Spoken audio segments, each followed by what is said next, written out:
Ang painodpin ay ginagawad sa mga natatanging nagsipagtapos na nagsilbing volunteer ng universidad.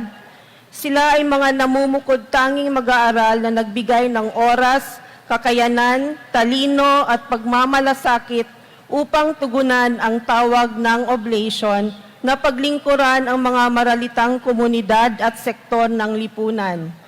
Sa kanilang sakripisyo at pag-aalay ng sarili, patuloy na nabubuhay ang diwa at kaluluwa ng Universidad ng Pilipinas na maglilingkod sa bayan ng walang hinihinging kapalit. Sa kanilang maliit na paraan, silang nagsisilbing higanteng simbolo ng pamantasan ng bayan at mga tagapagdala ng mensahe ng kaunlaran at pag-asa. Mabuhay kayo at padayon!